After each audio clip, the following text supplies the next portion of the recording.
മഹാത്മജി നല്ല റസ്ക് ഇഷ്ടമുള്ള ആളാണ് അല്ലെ, അതൊക്കെ നിങ്ങൾ മറന്നുപോകില്ല. അങ്ങനെ കഴിച്ചുക. റസ്ക് ഇഷ്ടമാണ് ഗാന്ധിജിക്ക്, അതുകൊണ്ട് അദ്ദേഹത്തിന് നല്ല പവർ കിട്ടി. അദ്ദേഹം റസ്ക് കഴിച്ചിട്ടാണ് പവർ കിട്ടിയത്. ഇത് പഠിക്കാൻ വേണ്ടി പറയുന്ന കോഡാണ്. Gandhinagar disaster risk reduction. അപ്പൊ റസ്ക് എന്നുള്ളത് ഓർമ്മ വന്നാൽ ഗാന്ധിനഗർ കിട്ടും, പവർ എന്നുള്ളത് ഗാന്ധിനഗർ കിട്ടും. ഗാന്ധിജി റസ്ക് കഴിച്ചിട്ടാണ് നല്ല പവർ കിട്ടിയത്.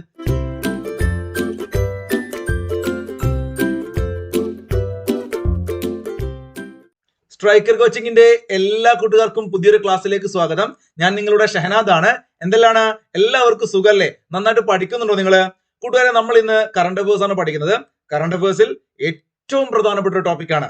ഈ കഴിഞ്ഞ കാലങ്ങളിൽ PSC പരീക്ഷകളിൽ ഒട്ടുമിക്ക എല്ലാ പരീക്ഷകളിലും ആവർത്തിച്ച് ചോദിക്കുന്ന, വ്യത്യസ്തമായ ചോദ്യങ്ങൾ ചോദിക്കുന്ന ഒരു ടോപ്പിക്. ഇന്ത്യയെ സംബന്ധിച്ച് ഏറ്റവും പ്രധാനപ്പെട്ട ഒരു ഇവന്റ് കഴിഞ്ഞ വർഷം 2023 ഇന്ത്യയിൽ വെച്ച് നടന്നു, G20. ആ G20യെ കുറിച്ച് നമ്മൾ വിശദമായിട്ട് പഠിക്കുകയാണ്. നമ്മൾ പഠിക്കുന്ന കാര്യങ്ങൾ ജസ്റ്റ് നിങ്ങൾക്ക് ഒന്ന് കാണിച്ചു തരാം. ഇത്രയേറെ കാര്യങ്ങൾ വിശദമായിട്ട് രസകരമായി നമ്മൾ ഇന്നത്തെ ക്ലാസ്സിൽ പഠിക്കുകയാണ്. കുറച്ച് ചോദ്യങ്ങളും ഒക്കെ ഉണ്ട്. അപ്പൊ ഒരു കുഞ്ഞു ടോപ്പിക് ആണെങ്കിലും ഇത് മുഴുവൻ നിങ്ങൾ നന്നായിട്ട് പഠിച്ചു കഴിഞ്ഞാൽ നിങ്ങൾക്ക് ഈ ഒരു ഏരിയയിൽ നിന്ന് മാർക്ക് സ്കോർ ചെയ്യും. നമ്മുടെ ക്ലാസ്സുകൾ ഇഷ്ടപ്പെട്ടാൽ എല്ലാവരും ലൈക്ക് ചെയ്യണേ. അതുപോലെ തന്നെ നിങ്ങൾ കമന്റ് ചെയ്യണം. അവസാനം ചോദിക്കുന്ന 2 ചോദ്യങ്ങൾക്ക് നിങ്ങൾ കൂട്ടുകാർക്കൊക്കെ ഷെയർ ചെയ്ത് കൊടുക്കുക. മക്കളെ, നമ്മൾ പഠിച്ചു തുടങ്ങാം. 2023 G20 സമ്മേളനം ഇന്ത്യയിൽ വെച്ചിട്ടാണ് നടന്നത്. 2023 18ാമത്തെ സമ്മിറ്റ് ആണ്. G20യുടെ 18ാമത് സമ്മിറ്റ് ഇന്ത്യയിൽ വെച്ചിട്ടാണ് നടന്നത്. അത് നിങ്ങൾക്ക് അറിയുന്ന കാര്യമാണ്. എന്നായിരുന്നു കൃത്യമായിട്ട് ആ ഡേറ്റ്? ഈ ഒരു G20യുടെ പ്രധാനപ്പെട്ട സമ്മേളനം നടന്നത് എന്നായിരുന്നു എന്ന് ചോദിക്കും. അപ്പൊ നിങ്ങൾ എല്ലാവരും ഓർത്ത് വെച്ചേക്കുക, സെപ്റ്റംബർ മാസം 9, 10 തീയതികളിൽ ഇന്ത്യയിൽ വെച്ചിട്ടാണ് ഈ ഒരു പരിപാടി നടന്നത്. അതിന്റെ വിശദാംശങ്ങൾ എന്തൊക്കെയാണെന്നൊക്കെ വരുന്ന സ്ലൈഡിൽ വരുന്നുണ്ട്. ഇപ്പൊ നിങ്ങൾക്ക് G20യുടെ ഒരു ലോഗോ കാണാം അല്ലെ? G20യുടെ ഒരു ലോഗോ കാണാം. നോക്കിക്കേ, ആ G20യുടെ ലോഗോയെ കുറിച്ച് പറഞ്ഞുകൊണ്ട് നമുക്ക് മറ്റുള്ള പോയിന്റുകളിലേക്ക് എത്താം. 2023 ഇന്ത്യയിൽ വെച്ച് നടന്നതുകൊണ്ട് ഇന്ത്യയുമായി ബന്ധപ്പെട്ടുകൊണ്ട് ഈ ലോഗോ നിങ്ങൾ നോക്കിക്കേ, G20 എന്ന് എഴുതി അല്ലെ? ഭൂമി ആ ഒരു താമരക്കുമ്പിൽ ഇരിക്കുകയാണ്. ഇവിടെ ചിലപ്പോൾ നിങ്ങളോട് ചോദിക്കും, G20യുടെ ലോഗോയിൽ ഉൾപ്പെട്ടിരിക്കുന്ന നിറങ്ങൾ ഏതെല്ലാം എന്ന് ചോദിക്കാം. താഴെ കൊടുത്തിരിക്കുന്ന നിറങ്ങളിൽ G20യുടെ ലോഗോയിൽ ഉൾപ്പെട്ട അല്ലെങ്കിൽ ഉൾപ്പെടാത്ത നിറം എന്നൊക്കെ ചോദിക്കാം.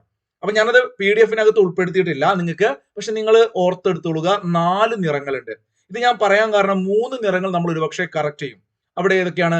കുങ്കുമം, ഇന്ത്യയുടെ പതാകയിലെ നിറമായ കുങ്കുമമുണ്ട്. അതുപോലെ തന്നെ പച്ചയുണ്ട്, അതുപോലെ നീലയുണ്ട്. ഈ 3 നിറങ്ങൾ നിങ്ങൾക്ക് നോക്കിയാൽ മനസ്സിലാവും അല്ലെ? നീല, പച്ച, കുങ്കുമം. എന്നാൽ ഇവിടെ ഈ കാണുന്ന ഭൂമിയിൽ നിങ്ങൾക്ക് ഒരു വെള്ള ഭാഗം കാണാം അല്ലെ? അപ്പൊ വൈറ്റ് കളർ അഥവാ വെള്ള നിറവും ഇതിനകത്തുണ്ട്. പക്ഷെ നമ്മളിത് പരീക്ഷ ഹാളിൽ ചിലപ്പോൾ ചിന്തിക്കില്ല, അതുകൊണ്ട് വെള്ള നിറവും ഉണ്ട്. അപ്പൊ 4 നിറങ്ങൾ ഈ പറയുന്ന ലോഗോയിൽ ഉണ്ട് എന്ന് ഓർത്ത് വെക്കുക. അതുപോലെ ലോഗോയിൽ അടിയിലായിട്ട് നിങ്ങൾക്ക് കാണാം, G20യുടെ അടിയിലായിട്ട് ഭാരത് എന്ന് എഴുതിയിരിക്കുന്നത് കാണാം. നിങ്ങൾ സൂക്ഷിച്ച് നോക്കിയാൽ മനസ്സിലാവും, ഭാരത് എന്ന് എഴുതിയിട്ടുണ്ട്. ദേവനാഗരി ലിപിയിലാണ് ഭാരത് എന്ന് പറയുന്ന രൂപത്തിൽ ഈ ഒരു ലോഗോയിൽ എഴുതിയിട്ടുള്ളത്. ദേവനാഗരി ലിപിയിൽ ഭാരത് എന്ന് എഴുതിയിട്ടുണ്ടെന്ന് കൂടി ഓർത്തു വെക്കണം. നോക്കൂ കൂട്ടുകാരെ, ഇതൊരു അന്താരാഷ്ട്ര സാമ്പത്തിക സഹകരണത്തിനുള്ള ഒരു പ്രധാനപ്പെട്ട ഫോറമാണ്. ഈ ഒരു G20യിൽ നിലവിൽ ഇപ്പോ 21 അംഗങ്ങളുണ്ട്. അപ്പൊ 20 അംഗങ്ങളുള്ള G20 എന്ന് പറഞ്ഞാൽ ലോകത്തിലെ പ്രധാനപ്പെട്ട ഒരു സാമ്പത്തിക സഹകരണത്തിലുള്ള ഒരു ഫോറമാണ്, ഒരു ടീമാണ് അല്ലെ? ഇതിനൊരു സ്ഥിരമായിട്ടൊരു ആസ്ഥാനമില്ല. നമ്മൾ ഐക്യരാഷ്ട്ര സംഘടന പറയാറുണ്ട്, അല്ലെങ്കിൽ പല സംഘടനകൾ പഠിക്കാറില്ലേ? അതിനൊക്കെ ഒരു കൃത്യമായ ആസ്ഥാനം ഉണ്ട്, അവിടെ ഒരു ഹെഡ്ക്വാർട്ടേഴ്സ് അല്ലെ? എന്നാൽ ഈ പറയുന്ന G20 എന്ന് പറയുന്ന സംഘടനയ്ക്ക് എന്തില്ല? ഒരു ആസ്ഥാനമില്ല. ഇത് നിലവിൽ വന്നത് നോക്കൂ, 1999 പഠിച്ചു നോക്കണം. 1999 നല്ലൊരു സംഖ്യ അല്ലേ? 1999 1999 ഓർത്തു വെക്കണേ. സ്റ്റേറ്റ്മെന്റ് ആയിട്ട് ചോദ്യം വരും. ഈ കഴിഞ്ഞ 2023 വ്യത്യസ്തമായ സ്റ്റേറ്റ്മെന്റ് ചോദ്യങ്ങൾ G20യെ കുറിച്ച് ചോദിച്ചിരുന്നു. അപ്പൊ അതിനകത്ത് അടുത്ത നിങ്ങൾക്ക് LDC, LGS ഏത് പരീക്ഷ എഴുതിയാലും അവിടെ നിങ്ങൾക്ക് സ്റ്റേറ്റ്മെന്റ് ചോദ്യം പ്രതീക്ഷിക്കാം. 1999 97 98 വലിയൊരു സാമ്പത്തിക മാന്ദ്യം ലോകം നേരിട്ടിരുന്നു. ആ വേളയിലാണ് 99 ഇത് ആരംഭിക്കുന്നത്. അതിന്റെ ചരിത്രത്തിലേക്കൊന്നും ഞാൻ പോകുന്നില്ല, പക്ഷെ നിങ്ങൾ മിനിമം ഈ 1999 ഓർത്തു വെക്കണം. അവിടെയാണ് നിങ്ങൾ ശ്രദ്ധിക്കേണ്ട ഒരു വർഷം ഞാൻ കൊടുത്തിട്ടുണ്ട്, 2008. 2008 ആദ്യമായിട്ട് G20യുടെ ഒരു സമ്മേളനം നടക്കുന്നത്. അത് USA അഥവാ അമേരിക്കയിലാണ് നടക്കുന്നത്. അമേരിക്കയിലെ വാഷിംഗ്ടൺ DC-യിലാണ്. കൂട്ടുകാർ ശ്രദ്ധിച്ചു വെക്കണം, അമേരിക്കയിലെ വാഷിംഗ്ടൺ DC. ഞാനിവിടെ എഴുതുന്നില്ല, നിങ്ങൾ എന്ത് ചെയ്യുക, നിങ്ങളുടെ നോട്ടിനകത്തേക്ക് ആവശ്യമുള്ള എഴുതിയെടുക്കണം. ആദ്യമായിട്ട് 2008 G20യുടെ സമ്മേളനം, ഒരു സബ്മിറ്റ് നടക്കുന്നത്. അത് അമേരിക്കയിലെ വാഷിംഗ്ടൺ DC-യിലാണ് നടക്കുന്നത്, ഓർത്തു വെക്കുക. എന്നാൽ രൂപീകരിച്ചത് 1999 കാര്യം മറന്നു പോകണ്ട. സ്ഥിരമായിട്ടൊരു ആസ്ഥാനമില്ല. അപ്പൊ ലോക ജനസംഖ്യയുടെ 65% ഉൾക്കൊള്ളുന്ന രാജ്യങ്ങളെല്ലാം ഈ G20യിൽ ഇപ്പൊ ഇന്ന് ഉണ്ട്. ലോക ജനസംഖ്യയുടെ 65%. നോക്കൂ, ലോകത്ത് GDP-യുടെ 85%, ലോകത്തിന്റെ GDP-യുടെ 85%, കച്ചവടത്തിന്റെ ഏകദേശം 75% കൈയാളുന്ന ആളുകളെല്ലാം ഈ ഗ്രൂപ്പിലുണ്ട്. അപ്പൊ ഈ ഒരു ടീമിന്റെ പ്രാധാന്യം എത്രത്തോളം ഉണ്ട്? സാമ്പത്തിക മേഖലയിലെ GDP-യുടെ 85%, നോക്കൂ കച്ചവടത്തിന്റെ 75%, ലോക ജനസംഖ്യയുടെ 65%. കാരണം ചൈനയും ഇന്ത്യയും ഒക്കെ ഉണ്ടല്ലോ, പിന്നെ പറയേണ്ട ആവശ്യമില്ലല്ലോ. അപ്പൊ ഇതും ഒരു സ്റ്റേറ്റ്മെന്റ് ആയിട്ട് നിങ്ങൾക്ക് പ്രതീക്ഷിക്കാം. ഞാൻ ഈ പറയുന്ന പെർസെന്റേജ് ഒക്കെ ഒന്ന് ജസ്റ്റ് ഒന്ന് നോട്ട് ചെയ്തോളുക. ഈ പറയുന്ന GDP ഏകദേശം 85%-ന് മുകളിലെ രാജ്യങ്ങള്, അതുപോലെ തന്നെ കച്ചവടത്തിന്റെ 75%, ലോകത്ത് ആകെയുള്ള കച്ചവടത്തിന്റെ 75% കൈയാളുന്നത് ഈ രാജ്യങ്ങളാണ്. ലോക ജനസംഖ്യയുടെ 65% ഉൾക്കൊള്ളുന്ന ഈ ടീമിൽപ്പെട്ട ആളുകളാണ് എന്നൊക്കെ ഓർത്തു വെക്കുക. ഇനി നമ്മളെ ഇന്ത്യയിലേക്ക് വരാം അല്ലെ. നോക്കൂ, ഇന്ത്യയിൽ 2023 നടന്ന ഈ ഒരു G20-യുടെ പ്രമേയം എന്താണ്? ഈ കാണിച്ചിരിക്കുന്ന ലോഗോയുടെ അടിയിൽ നിങ്ങൾക്ക് കാണാം one earth one family one future എന്ന് വെച്ച് കഴിഞ്ഞാൽ മലയാളത്തിലേക്ക് മാറ്റിക്കഴിഞ്ഞാൽ വസുദൈവ കുടുംബകം എന്നായിരിക്കും പരീക്ഷയ്ക്ക് ഒരുപക്ഷെ ചോദിക്കുക. ഇനി അതല്ലെങ്കിൽ one earth one family one future എന്നും ചോദിക്കും. ഈ ഒരു വാക്ക്, ഈ ഒരു ആശയം നമ്മൾ എവിടെ നിന്നാണ് കടമെടുത്തത്, അല്ലെങ്കിൽ വസുദൈവ കുടുംബകം എന്ന കൺസെപ്റ്റ് നമ്മൾ എവിടെ നിന്നാണ് കടമെടുത്തത് ചോദിക്കാൻ സാധ്യതയുണ്ട്. മഹാ ഉപനിഷത്ത് നിന്നാണെന്ന് കൂട്ടുകാർ പഠിച്ചു നോക്കണം. എവിടെ നിന്നാണ്? മഹാ ഉപനിഷത്ത് നിന്നാണ്. കൂട്ടുകാരെ, 2023 ഇന്ത്യയിൽ വെച്ച് നടന്ന G20-യുടെ വിശേഷങ്ങൾ നമുക്ക് പഠിക്കാം. അതിനു മുമ്പായിട്ട് PDF-ൽ ഉൾപ്പെടുത്താത്ത ഏറ്റവും പ്രധാനപ്പെട്ട ഒരു പോയിന്റ് ആണ് ഞാൻ പറയുന്നത്. കഴിഞ്ഞ വർഷം PSC പരീക്ഷയിൽ റിപ്പീറ്റ് ചെയ്ത് 3-4 തവണ ചോദിച്ച ചോദ്യമാണ്. ട്രോയിക്ക എന്നൊരു വാക്ക് എന്ന് കൂട്ടുകാർ ശ്രദ്ധിക്കുക. എന്താണ് ട്രോയിക്ക? എന്താണ് ഈ ട്രോയിക്ക എന്ന് പറഞ്ഞു കഴിഞ്ഞാൽ? G20-ക്ക് സ്ഥിരമായിട്ട് ഒരു ആസ്ഥാനം ഇല്ല എന്ന് പറഞ്ഞു. പക്ഷേ ഈ G20 രാജ്യങ്ങളെയെല്ലാം അല്ലെങ്കിൽ അംഗങ്ങളെയെല്ലാം ഏകോപിപ്പിച്ചുകൊണ്ട് മുന്നോട്ട് പോകണമെങ്കിൽ ഒരു സംവിധാനം വേണം. ആ സംവിധാനമാണ് ട്രോയിക്ക എന്ന് പറയുക. എന്ന് വെച്ചാൽ 3 അംഗരാജ്യങ്ങൾ, ആ 3 അംഗരാജ്യങ്ങൾ ഉൾപ്പെടുന്ന ഒരു ടീം G20-ക്ക് എപ്പോഴും ഉണ്ടാകും. ട്രോയിക്ക 3 രാജ്യങ്ങളായിരിക്കും ആ ട്രോയിക്കകത്ത് ഉണ്ടാവുക. അപ്പൊ വർഷാവർഷവും G20-യുടെ സമ്മേളനങ്ങൾ നടക്കുന്നുണ്ട്. അത്തരം സമ്മേളനങ്ങൾ നടക്കുമ്പം അതിന് ഏത് രാജ്യത്താണോ ആതിഥേയത്വം വഹിക്കുക, ആ രാജ്യമായിരിക്കും ഈ ട്രോയിക്കയിൽ നടുഭാഗത്ത് ഉണ്ടാവുക. എന്ന് വെച്ച് കഴിഞ്ഞാൽ നിങ്ങൾ 3 രാജ്യങ്ങളെ 3 ആക്കി തിരിക്കുക. ഒരു ഉദാഹരണം പറയാം, ശ്രദ്ധിക്കണേ. 2023 G20 സമ്മേളനം നടന്നത് ഇന്ത്യയിൽ വെച്ചിട്ടാണെന്ന് എല്ലാവർക്കും അറിയാം. അത് മാറിപ്പോയില്ലല്ലോ? ഇല്ല. 2022 G20-യുടെ സമ്മേളനം നടന്നത് ഇന്തോനേഷ്യയിലാണ്. എവിടെയാണ്? ഇന്തോനേഷ്യയിൽ വെച്ചിട്ടാണ്. 2024 ഇനി നടക്കാൻ പോകുന്നത് കൂട്ടുകാർക്ക് അറിയാം, ബ്രസീലിൽ വെച്ചിട്ടാണ്. എവിടെ വെച്ചിട്ടാണ്? ബ്രസീൽ. അപ്പൊ ഇതിപ്പം പഠിച്ചോളുക, വളരെ ഇമ്പോർട്ടൻ്റ്. അതാണ് ഞാൻ എഴുതി തരുന്നത്. 2025 ഇനി നടക്കാൻ പോകുന്നത് ദക്ഷിണ ആഫ്രിക്കയിലാണ്. ഈ 4 രാജ്യങ്ങൾ നന്നായിട്ട് നിങ്ങൾ പഠിച്ചു വെക്കണം. കാരണം ചോദ്യം ഇങ്ങനെയായിരിക്കും ചോദിക്കുക. ട്രോയിക്ക എന്ന് പറഞ്ഞു കഴിഞ്ഞാൽ ഞാൻ പറഞ്ഞു 3 രാജ്യങ്ങൾ അല്ലെങ്കിൽ 3 അംഗങ്ങളാണ് അതിനകത്ത് ഉണ്ടാവുക.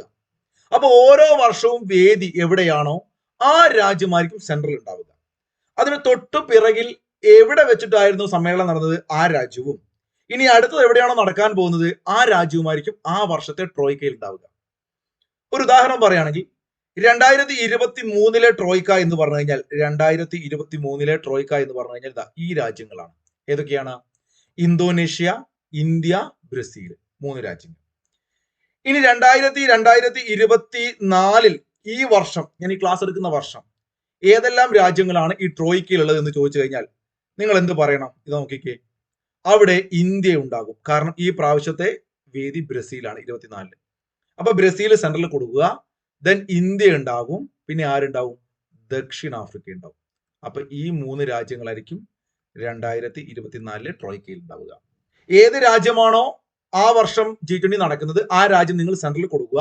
തൊട്ട് മുമ്പിലത്തെ രാജ്യം, അതിഥിയായ രാജ്യം, ആ രാജ്യത്തെ നിങ്ങൾ ആഡ് ചെയ്യുക. ഇനി വരാൻ പോകുന്ന രാജ്യം ആഡ് ചെയ്യുക. അപ്പൊ ട്രോയിക്ക എന്ന് പറയുന്ന സംവിധാനം കിട്ടും. ഇത് നന്നായിട്ട് പഠിച്ചു വെക്കണം. ഇന്തോനേഷ്യ, ഇന്ത്യ, ബ്രസീൽ, ദക്ഷിണാഫ്രിക്ക. ഇനി നമുക്ക് നമ്മുടെ ഇന്ത്യയിലേക്ക് വരികയാണെങ്കിൽ 2023 മുതൽ G20-യിൽ പുതുതായിട്ടൊരു അംഗമുണ്ട്. ആ അംഗം ഒരു സംഘടനയാണ്, അത് ആഫ്രിക്കൻ യൂണിയൻ ആണ്.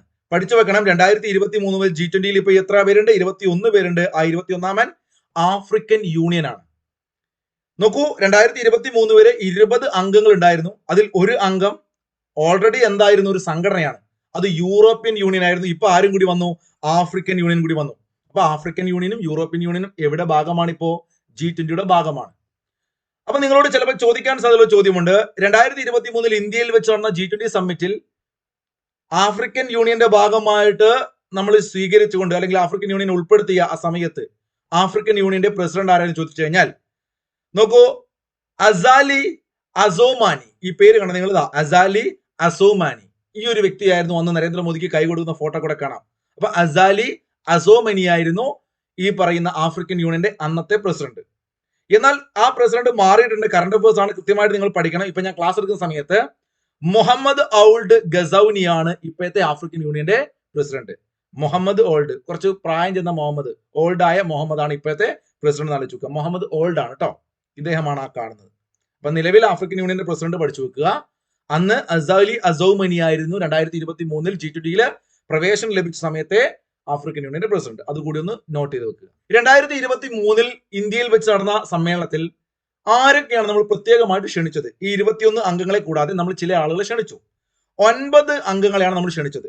ആ 9 അംഗങ്ങളിൽ ഒരംഗം സ്ഥിരമാണെന്ന് പഠിച്ചു വെക്കുക. സ്ഥിരം ക്ഷണിതാവായിട്ട് G20 സ്പെയിൻ പങ്കെടുക്കാറുണ്ട്. ആര് പങ്കെടുക്കാറുണ്ട്? സ്പെയിൻ. പഠിച്ചു വെക്കണം, വളരെ ഇമ്പോർട്ടന്റ് ആണ്. G20 സ്ഥിരം ക്ഷണിതാവ് ആരെന്ന് ചോദിക്കും. സ്പെയിൻ. സ്പെയിൻ എന്ന് പറയുന്ന രാജ്യം. ഇനി ഈ പ്രാവശ്യം 8 മറ്റുള്ളവരെയും കൂടി നമ്മൾ വിളിച്ചു. അത് വളരെ ഇഷ്ടപ്പെട്ട് നിങ്ങളൊന്ന് ആലോചിച്ച് നോക്കിക്കേ. ഞാൻ പറയുമ്പം നമ്മുടെ തൊട്ടടുത്തുള്ള ഗൾഫ് രാജ്യമായ 2 രാജ്യങ്ങൾ, ഒന്ന് UAE, മറ്റൊന്ന് ഒമാനാണ്.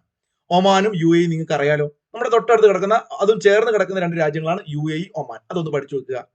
അതോടൊപ്പം നമ്മുടെ ഏറ്റവും പ്രധാനപ്പെട്ട നമ്മുടെ സുഹൃത്തായിട്ടുള്ള അയൽ രാജ്യം ബംഗ്ലാദേശ്, അവരെയും ക്ഷണിച്ചു. അതുപോലെ തന്നെ സിംഗപ്പൂരുമായി നമ്മൾ ഒരുപാട് നല്ല രൂപത്തിലുള്ള ബന്ധം, പ്രത്യേകിച്ച് നയതന്ത്ര മേഖലയിൽ, ബഹിരാകാശ മേഖലയിൽ നിങ്ങൾ പഠിക്കാറുണ്ട്. സിംഗപ്പൂരിന്റെ പല ഉപഗ്രഹങ്ങൾ നമ്മൾ വിക്ഷേപിക്കുന്നത്. അപ്പൊ സിംഗപ്പൂര്, ബംഗ്ലാദേശ്, ഒമാൻ, UAE 4 രാജ്യങ്ങൾ. ഇനി ഒരു 4 കൂടി പോരെ? അപ്പൊ ബാക്കി 4 പഠിക്കാൻ വേണ്ടി നിങ്ങൾ ഇതാ നൈജീരിയയും മൗറീഷ്യസിനെയും നെതർലാൻഡിനെയും ഓർത്തു വെക്കുക. എന്തെങ്കിലും കോഡൊക്കെ ആക്കി ഓർത്തു വെക്കുക കേട്ടോ. ഈജിപ്തും ഇതുപോലെ നമ്മുടെ അടുത്തൊരു സുഹൃത്താണ്. 2023 G20 നടക്കുന്നു. 2023 റിപ്പബ്ലിക് ദിന പരേഡിൽ നമ്മുടെ മുഖ്യ അതിഥി ആരായിരുന്നു? നമ്മൾ പഠിച്ചിരുന്നു, ഈജിപ്ഷ്യൻ പ്രസിഡന്റ് ആയിരുന്നു. അദ്ദേഹം തന്നെയാണ് ഇപ്പോഴും ഈജിപ്ഷ്യൻ പ്രസിഡന്റ്, വീണ്ടും തെരഞ്ഞെടുക്കപ്പെട്ടു. അബ്ദുൽ ഫത്താ അൽ സീസി എന്ന് പറയുന്ന മനുഷ്യൻ. ആരാണ്? Abdul Fattah Al Sisi. അപ്പൊ ഈജിപ്ത് ഉൾപ്പെടെ 5 രാജ്യങ്ങൾ നമുക്ക് ഓർക്കാൻ പറ്റും. അങ്ങനെ ബംഗ്ലാദേശ്, ഒമാൻ, അതുപോലെ തന്നെ UAE, ഈജിപ്ത്, സിംഗപ്പൂർ, കൂടാതെ മൗറീഷ്യസും നൈജീരിയയും നെതർലാൻഡും. ഇനി നമുക്ക് 21 അംഗങ്ങളെ ഒന്ന് പരിചയപ്പെടാം, പെട്ടെന്ന് പരിചയപ്പെടാം. കാരണം പുതുതായിട്ട് വന്ന ആഫ്രിക്കൻ യൂണിയനാണ്, നിങ്ങൾക്കറിയാം. ഇന്ത്യ നമുക്ക് എല്ലാവർക്കും അറിയാം. പിന്നീട് യൂറോപ്യൻ യൂണിയൻ. അപ്പൊ നിങ്ങൾക്ക് എത്ര എണ്ണം പഠിച്ചു മക്കളെ? 3 നിങ്ങൾക്ക് സെറ്റാണ്, ഒരിക്കലും മാറിപ്പോവില്ല. സെറ്റ് അല്ലേ? ഇനി 21 അംഗങ്ങളെ കോഡാക്കിയൊക്കെ പഠിക്കുന്നവരുണ്ടാവും. ഞാനൊരു ചെറിയ പൊടിക്കൈ ട്രിക്ക് പറഞ്ഞുതരും. ഇങ്ങനെ ഓർത്തു വെച്ചാൽ നിങ്ങൾക്ക് ഉറപ്പായിട്ടും മാർക്ക് സ്കോർ ചെയ്യാൻ പറ്റും. ലോകത്തിലെ പ്രധാനപ്പെട്ട സാമ്പത്തിക ഫോറം എന്ന് പറയുമ്പോൾ നിങ്ങളെ മനസ്സിൽ വരുന്ന ഒരു 4-5 രാജ്യങ്ങളുണ്ട്.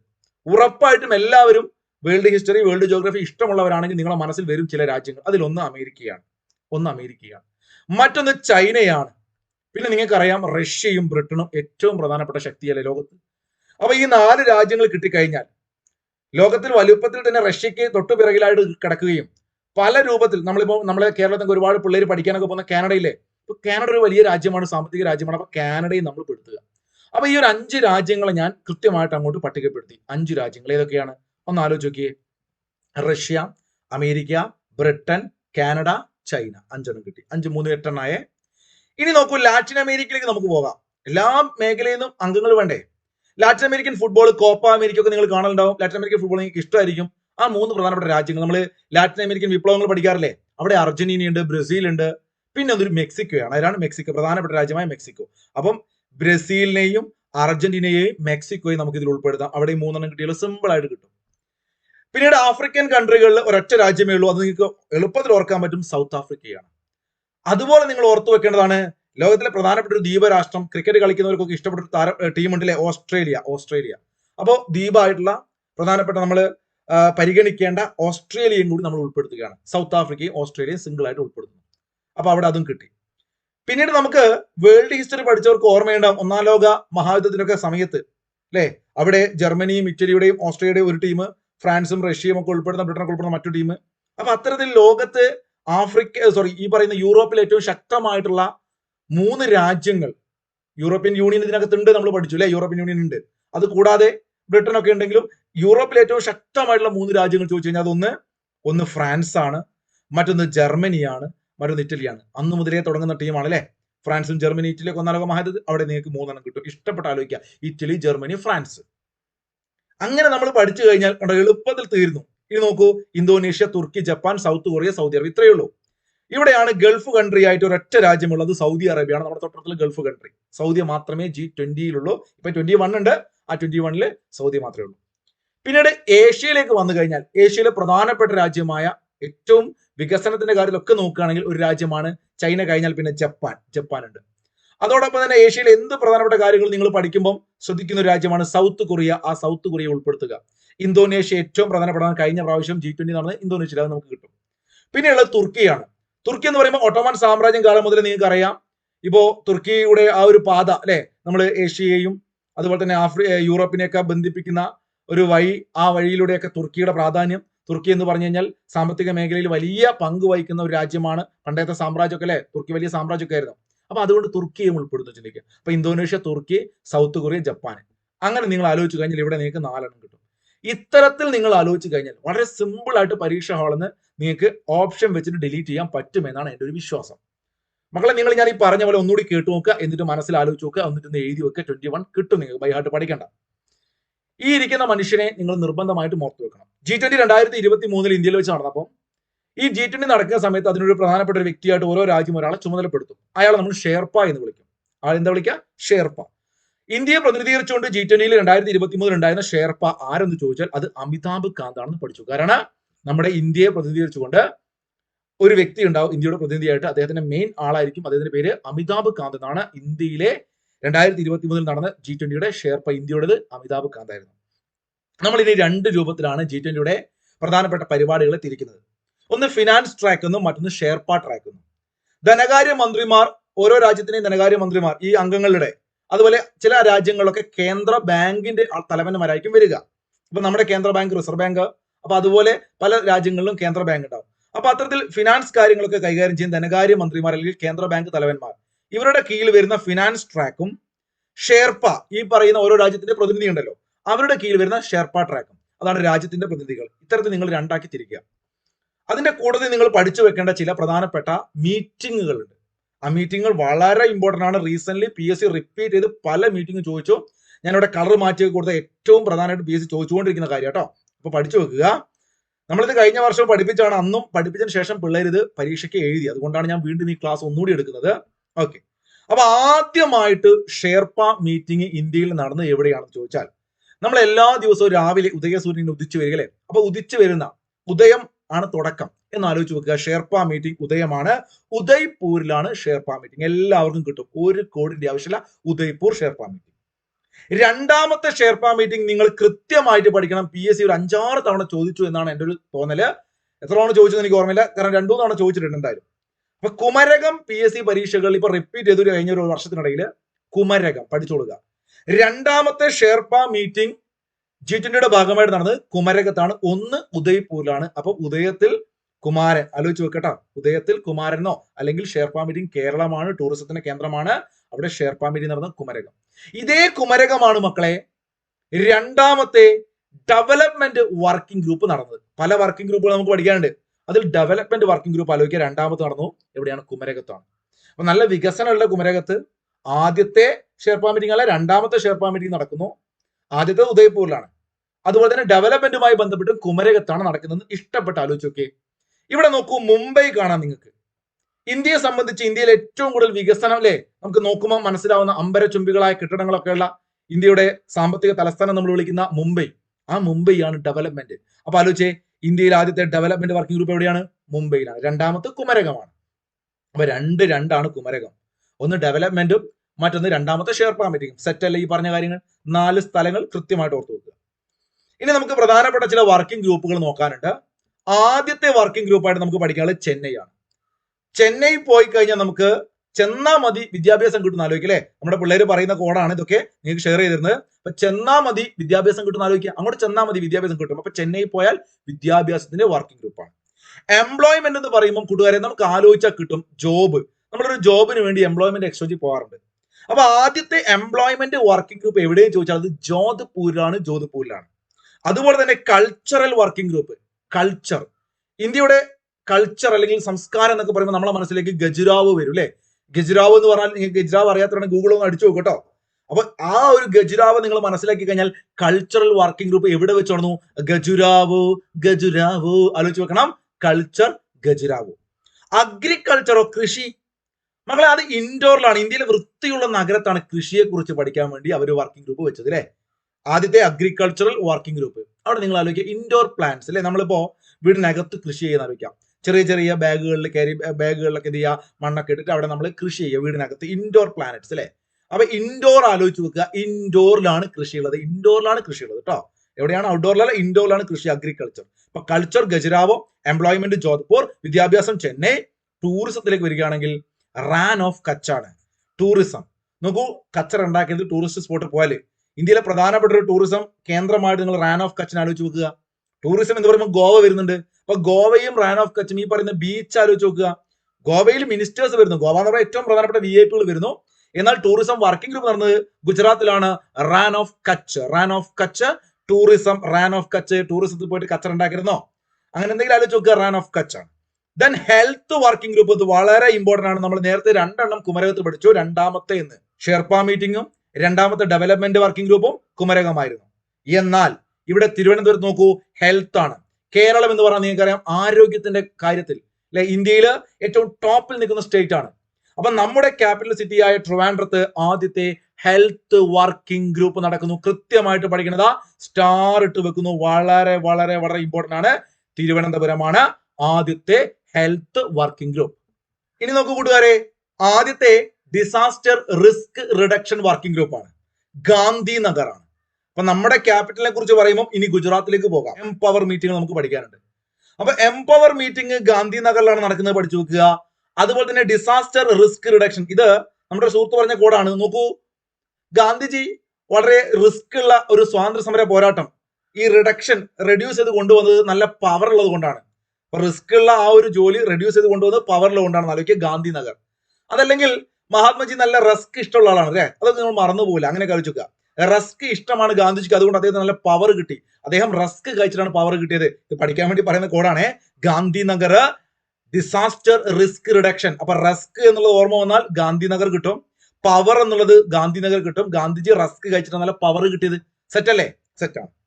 ഇവിടെ G20 എംപവർ രണ്ടാമത്തെ മീറ്റിംഗ് ട്രിവാൻഡ്രത്താണെന്ന് പഠിച്ചു വെക്കുക. G20യുടെ രണ്ടാമത്തെ മീറ്റിംഗ് ട്രിവാൻഡ്രത്താണെന്ന് കൂട്ടുകാർ നിർബന്ധമായിട്ടും പഠിച്ചു വെക്കണം. വളരെ ഇമ്പോർട്ടന്റ് ആണ്. ആദ്യത്തെ ഹെൽത്ത് വർക്കിംഗ് ഗ്രൂപ്പും രണ്ടാമത്തെ എംപവർ വർക്കിംഗ് ഗ്രൂപ്പ് എവിടെയാണ്? ട്രിവാൻഡ്രത്താണ്. അപ്പൊ എംപവർ ആദ്യം ഗുജറാത്തിന്റെ ക്യാപിറ്റലായ ഗാന്ധിനഗറിലാണെങ്കിൽ എംപവറിന്റെ രണ്ടാമത്തെ മീറ്റിംഗ് ട്രിവാൻഡ്രത്താണ്. പഠിച്ചോളുക, രണ്ടാമത്തെ മീറ്റിംഗ് ട്രിവാൻഡ്രത്താണ്. ആദ്യത്തെ ആന്റി കറപ്ഷൻ വർക്കിംഗ് ഗ്രൂപ്പ് ഗുരുവാണ്. ഗുരുവാണെന്ന് പറഞ്ഞാൽ ഗുരുക്കന്മാർ നമുക്ക് എപ്പോഴും കറപ്ഷൻ അല്ലെ, അഴിമതിക്കെതിരെയൊക്കെ നമുക്ക് നല്ല കാര്യങ്ങൾ പറഞ്ഞു തരിക ഗുരുക്കന്മാരാണ്. അപ്പൊ കറപ്ഷൻ എന്ന് കേൾക്കുമ്പോൾ ഗുരുവിനെ ആലോചിക്കുക. ഗുരുവിനെ ആലോചിച്ചേ, കറപ്ഷൻ എന്ന് ആലോചിക്കുമ്പോൾ. അപ്പൊ കറപ്ഷൻ വർക്കിംഗ് ഗ്രൂപ്പ് ഗുരുവിനെ ആലോചിക്കുക, മനസ്സിൽ കേട്ടിക്കോ. ഡിജിറ്റൽ എക്കോണമി വർക്കിംഗ് ഗ്രൂപ്പ്, നമുക്ക് ലക്ക് ഉണ്ടെങ്കിൽ നമ്മളെ എക്കോണമി എല്ലാം സെറ്റപ്പ് ആവും ആലോചിച്ചു കേട്ടോ. നമുക്ക് ലക്ക് ഉണ്ടെങ്കിൽ നമ്മുടെ എക്കണോമിക്കൽ കാര്യങ്ങളെല്ലാം സെറ്റപ്പ് ആവും. ലക്ക് ഉണ്ടെങ്കിൽ ലോട്ടറി അടിച്ചാൽ നമ്മൾ എക്കണോമിക്കലി സെറ്റപ്പ് ആവില്ലടാ, അങ്ങനെ ആലോചിച്ച് വെച്ചാൽ പോരെ. അപ്പോൾ ഡിജിറ്റൽ എക്കോണമിയാണ്. എന്താണ്? ഡിജിറ്റൽ ലോട്ടറി അടിച്ചാൽ ആലോചിക്കുക. അപ്പോ ഗുജറാത്തിന്റെ ക്യാപിറ്റലായ ഗാന്ധിനഗറിലെ എംപവർ റിസ്ക് റിഡക്ഷൻ അല്ലെ, അത് ഓർത്ത് വെച്ചു. അതുപോലെ തന്നെ ലക്നൌവിലേക്ക് പോവുകയാണെങ്കിൽ ഡിജിറ്റൽ എക്കോണമി വർക്കിംഗ് ഗ്രൂപ്പ് എവിടെയാണ്? ലക്നൌ പഠിച്ചു നോക്കുക. ലക്ക് ഉണ്ടെങ്കിൽ ഡിജിറ്റലി നമ്മൾ എക്കണോമിക്കലി സെറ്റ് ആവും. ആദ്യത്തെ environment and climate sustainability working group ബാംഗ്ലൂരിലാണെന്ന് പഠിച്ചു വെക്കുക. ആദ്യത്തെ environment and climate sustainability working group. അടുത്തൊരു സ്ലൈഡ് നോക്കൂ നിങ്ങൾ. ഫിനാൻസ് ട്രാക്കിന്റെ ഭാഗമായുള്ള ചില മീറ്റിങ്ങുകളെ കുറിച്ചാണ് പറയുന്നത്. അപ്പൊ നമ്മൾ ഇത്രയും നേരം പറഞ്ഞ ഓരോരോ മീറ്റിങ്ങുകൾക്ക് പ്രത്യേകതയുണ്ട്. അപ്പൊ ഇത് ഫിനാൻസ് ട്രാക്കിന്റെ ഭാഗമായിട്ടുള്ള മീറ്റിങ്ങുകളാണ് ഇനി പറയുന്നത്. അവിടെയാണ് ഫിനാൻസ് ട്രാക്കിന്റെ ഭാഗമായിട്ട് ഫസ്റ്റ് ഫ്രെയിംവർക്ക് വർക്കിംഗ് ഗ്രൂപ്പ് പഠിക്കാനുള്ളത്. ശ്രദ്ധിച്ചു വെക്കണം, ഇവിടുന്നൊക്കെ ചോദ്യം ചോദിച്ചിട്ടുണ്ട്. വളരെ ഇമ്പോർട്ടന്റ് ആയിട്ട് തന്നെ പഠിക്കണം. ഇത് വെറുതെ ഒരുപാട് ഉണ്ടല്ലോ കരുതിയിട്ട് ഒഴിവാക്കരുത്, മക്കളെ പഠിക്കണം. അപ്പോ ഫിനാൻസ് ട്രാക്കിന്റെ ഭാഗമായിട്ടുള്ള ഫസ്റ്റ് ഫ്രെയിംവർക്ക് വർക്കിംഗ് ഗ്രൂപ്പിനെ കുറിച്ചാണ് പറയുന്നത്. ഫ്രെയിംവർക്ക് ആണ്. അപ്പൊ നിങ്ങൾ ആലോചിച്ചേ, ഇവിടെ എൻവിറോൺമെന്റ് ആൻഡ് ക്ലൈമറ്റ് സസ്റ്റൈനബിലിറ്റി ഉണ്ട് അല്ലെ. അപ്പൊ ഒരു പരിസ്ഥിതി അഥവാ എൻവിറോൺമെന്റിന്റെ ഒരു ഫ്രെയിം അല്ലെ, ഒരു ഫ്രെയിം വർക്ക് ചെയ്തുകൊണ്ട് നമ്മൾ എന്ത് ചെയ്യാണ്? ബാംഗ്ലൂർ എന്നുള്ള നമുക്ക് എന്താക്കാം? ബാങ്ക് എന്നാക്കാം. അപ്പൊ ബാംഗ്ലൂർ എന്നുള്ള ബാങ്ക് ആക്കാം. അപ്പൊ നമ്മൾ ഒരു എൻവിറോൺമെന്റിന്റെ ഒരു ഫ്രെയിം വർക്ക് ചെയ്തിട്ട് നമ്മൾ ബാങ്കിൽ പോവുകയാണ്. നമ്മൾ പോകുന്ന സമയത്ത് നമ്മൾ കൊച്ചിനെ കൂട്ടുന്നുണ്ട്. 3 വയസ്സുള്ള കൊച്ചിനെ കൂട്ടിയിട്ടാണ് പോകുന്നത്. ഓക്കെ, നിങ്ങളുടെ കയ്യിൽ 3 വയസ്സുള്ള കൊച്ചുണ്ട്. ആ കൊച്ചിനെ കൂട്ടിക്കൊണ്ട് നിങ്ങൾ ഈ ഫ്രെയിം കൊച്ചിന്റെ കയ്യിൽ പിടിപ്പിച്ചിട്ടാണോ അറിയില്ല, നിങ്ങൾ അത് പിടിച്ചിട്ടാണോ അറിയില്ല, നിങ്ങൾ ആലോചിച്ച് നോക്കുക. നിങ്ങൾ എൻവിറോൺമെന്റിന്റെ ഒരു ഫ്രെയിം വർക്ക് സെറ്റ് ചെയ്ത് ബാങ്കിൽ പോവുകയാണ്. നിങ്ങളുടെ കയ്യിൽ 3 വയസ്സുള്ള കൊച്ചുണ്ട്. ഒരു കാര്യം കൂടി വരുന്നുണ്ട്, അത് ഞാൻ അടുത്ത സൈഡ് കൂട്ടിച്ചേർത്ത് പറയും. അപ്പൊ ഈ കഥ നിങ്ങൾ ആലോചിച്ച് വെക്കുക. ഇവിടെ ഇൻഫ്രാസ്ട്രക്ചർ എന്നൊരു വർക്കിംഗ് ഗ്രൂപ്പ് ഉണ്ട് മക്കളെ. പൂനെയാണ്. പൂനെ.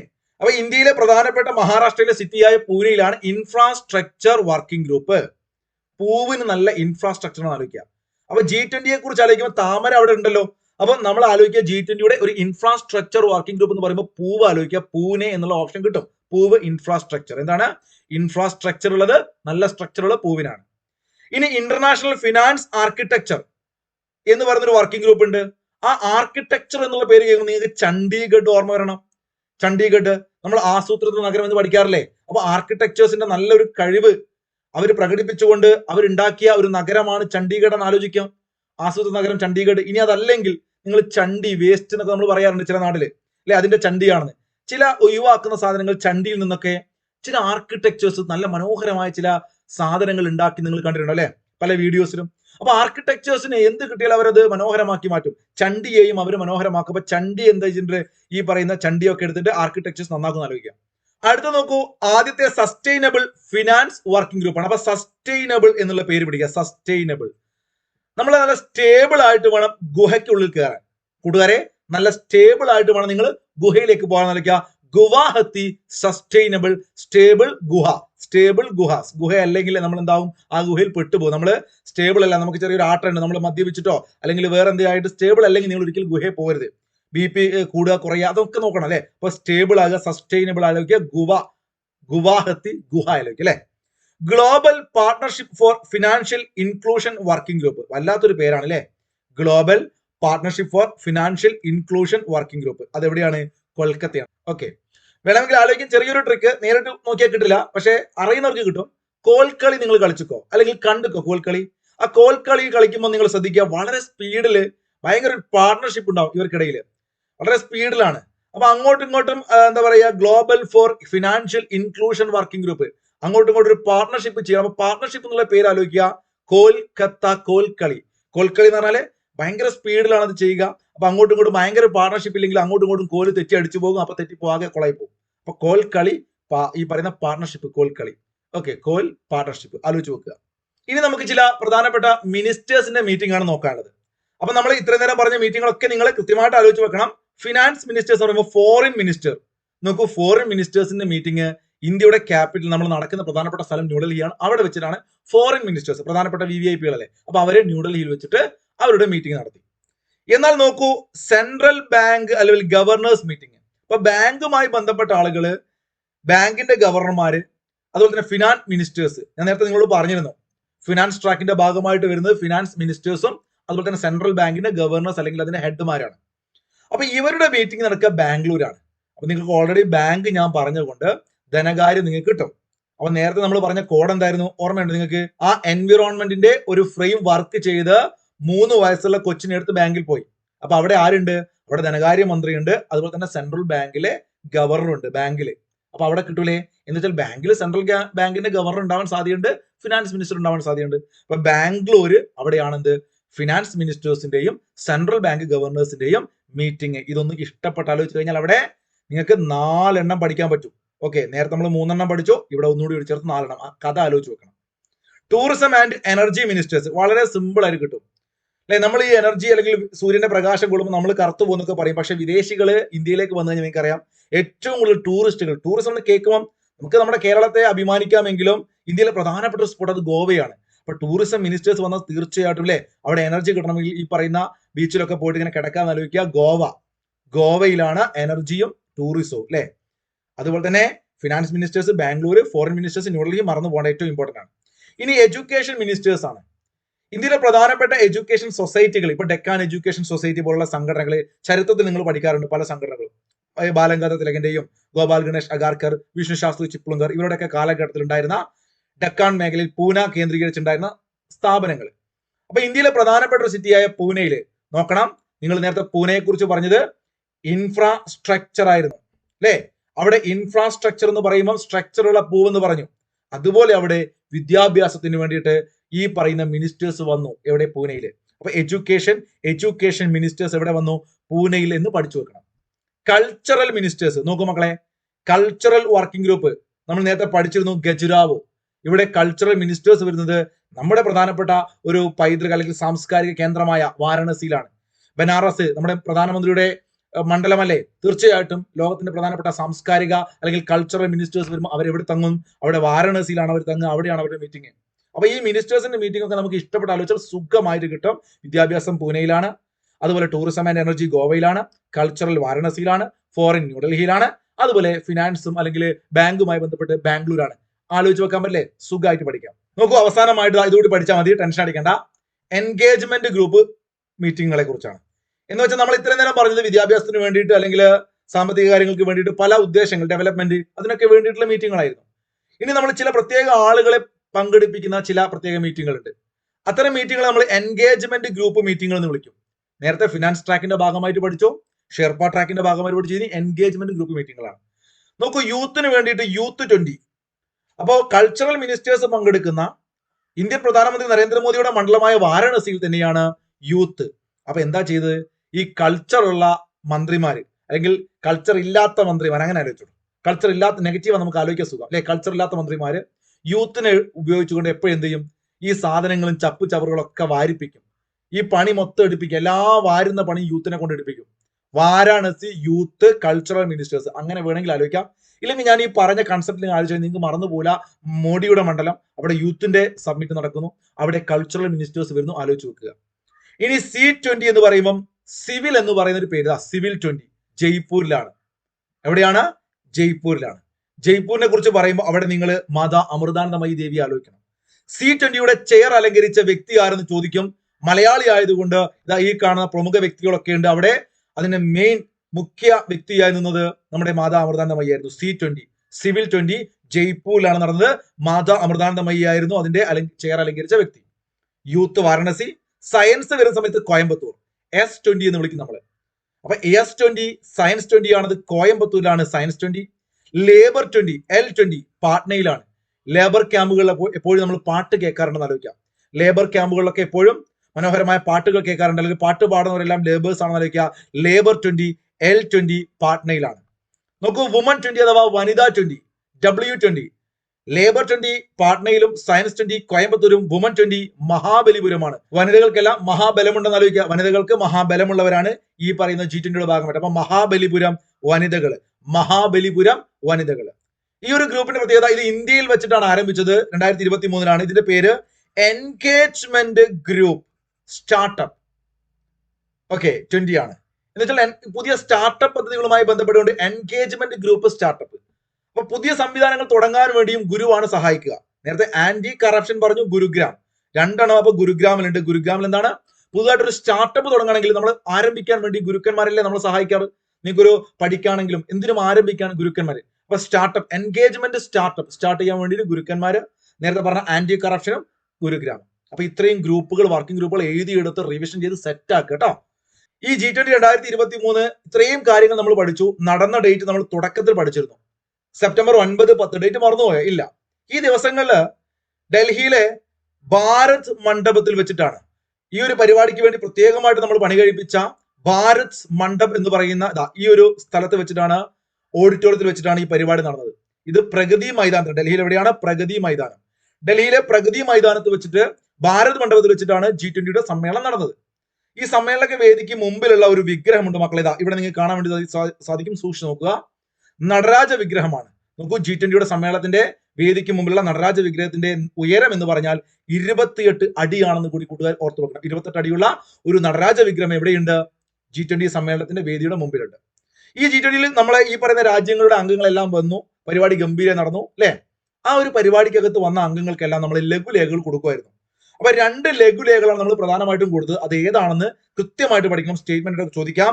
ഭാരതം ജനാധിപത്യത്തിന്റെ മാതാവ്. നമ്മൾ 2 ലഘുലേഖകളാണ് G20 പ്രതിനിധികൾക്ക് കൊടുത്തത്. ഭാരതം ജനാധിപത്യത്തിന്റെ മാതാവ്, ഇന്ത്യയിലെ തെരഞ്ഞെടുപ്പ്. ഇന്ത്യയിലെ തെരഞ്ഞെടുപ്പ്, ഭാരതം ജനാധിപത്യത്തിന്റെ മാതാവ്. 2 ലഘുലേഖകൾ കൊടുത്തു. സാധാരണഗതിയിൽ വർഷാവർഷം ഓരോ രാജ്യത്ത് G20 നടക്കുമ്പോൾ കൂട്ടുകാർ ശ്രദ്ധിക്കണം, ആ രാജ്യത്തിന്റെ ഒരു പീരീഡ്, ഒരു വർഷം ഇന്ന തീയതി മുതൽ അടുത്ത വർഷം ഇന്ന തീയതി വരെ ആയിരിക്കും ഉണ്ടാവുക. അപ്പൊ അത്തരത്തില് 2023 G20 നടന്ന ഇന്ത്യയെ സംബന്ധിച്ച് ഇന്ത്യ ആ ഒരു പീരീഡ് നിങ്ങൾ ഓർത്തു വെക്കണം. 2022 ഡിസംബർ മാസം 1 തീയതി മുതൽ 2023 നവംബർ മാസം 30 തീയതി വരെ ആയിരുന്നു ഇന്ത്യ ഈ ഒരു G20ക്ക് ആതിഥേയത്വം വഹിച്ച പീരീഡ്.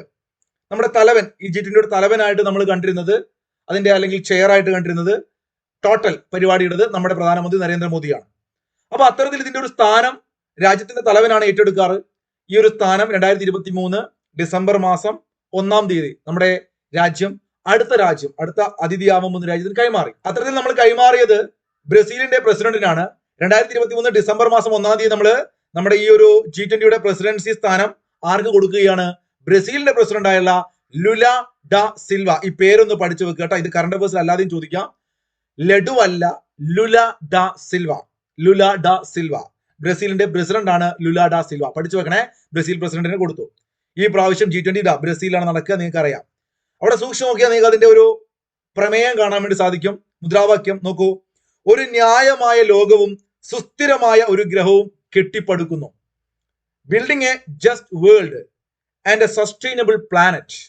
ഇതാണ് ഈ പറയുന്ന 2024 ബ്രസീലിലെ മുദ്രാവാക്യം. അപ്പൊ നമ്മള് വസുദൈവ കുടുംബകം എന്ന മുദ്രാവാക്യം നമ്മൾ ഉയർത്തിയെങ്കിൽ അടുത്ത വർഷം 2024 നമ്മൾ നേരത്തെ പറഞ്ഞിരുന്നു ബ്രസീൽ നടക്കുമെന്ന്. അപ്പൊ ഈ പ്രാവശ്യം ഞാൻ ഈ ക്ലാസ് എടുക്കുന്ന വർഷം ബ്രസീലില് 2024 നവംബർ മാസം 18-19 തീയതികളാണ് നടക്കുക. ഒന്ന് ഓർത്തു വെച്ചോളുക, നവംബർ 18-19 ഈ വർഷം നടക്കുന്ന ഡേറ്റ് ആണ്. നടന്നിട്ടില്ല ഞാൻ ക്ലാസ് എടുക്കുന്നവരെ. കൂട്ടുകാർ ഇത്രയും നേരം കൃത്യമായിട്ട് ക്ലാസ് കണ്ട് നോട്ട് എഴുതിയെടുത്ത് പഠിച്ചവരാണെങ്കിൽ തീർച്ചയായിട്ടും നിങ്ങൾ ഈ ഒരു 2 ചോദ്യങ്ങൾക്ക് ഉത്തരം കമന്റ് ചെയ്യണം. എല്ലാവരും 1-2 നമ്പർ ഇടുക. ഒന്നാമത്തെ ചോദ്യം: what is the official language of the G20 summit? ഞാൻ അംഗങ്ങളെ കുറിച്ച് 21 അംഗങ്ങളെ കുറിച്ച് ഒക്കെ പഠിപ്പിച്ചപ്പോൾ പ്രധാനപ്പെട്ട ഒഫീഷ്യൽ ലാംഗ്വേജ് പറഞ്ഞില്ല. അറിയുന്നവർ കമന്റ് ചെയ്യുക. ഒരു ക്ലൂ ഞാൻ തരാം. 3 ഭാഷകളാണ് ഔദ്യോഗിക ഭാഷകളായിട്ട് G20യിൽ ഉൾപ്പെടുത്തിയിട്ടുള്ളത്. അപ്പൊ നിങ്ങൾ കമന്റ് ചെയ്യൂ. രണ്ടാമത്തെ ചോദ്യം ഇതാണ്: today how many summits of G20 have been held? നോക്കൂ, ഇവിടെ ശ്രദ്ധിക്കേണ്ടത് 2023 വെച്ചിട്ടാണ് നിങ്ങൾ പറയേണ്ടത്. 2023 G20 സമ്മിറ്റ് എത്രാമത്തെ സമ്മിറ്റ് ആയിരുന്നു? അറിയുന്നവർക്ക് ഇതിന്റെ ആൻസർ കമന്റ് ചെയ്യാൻ പറ്റും. ഓക്കെ, അപ്പൊ 2 ചോദ്യങ്ങൾ ഉത്തരങ്ങൾ കമന്റ് ചെയ്യുക. ക്ലാസ്സുകൾ ഇഷ്ടപ്പെട്ടാൽ കൂട്ടുകാർക്കൊക്കെ ഷെയർ ചെയ്ത് കൊടുക്കാൻ മറക്കരുത് മക്കളെ. നമുക്ക് അടുത്ത ക്ലാസ്സിൽ കാണാം. എല്ലാവർക്കും നല്ലത് വരട്ടെ. Good bye. Thank you.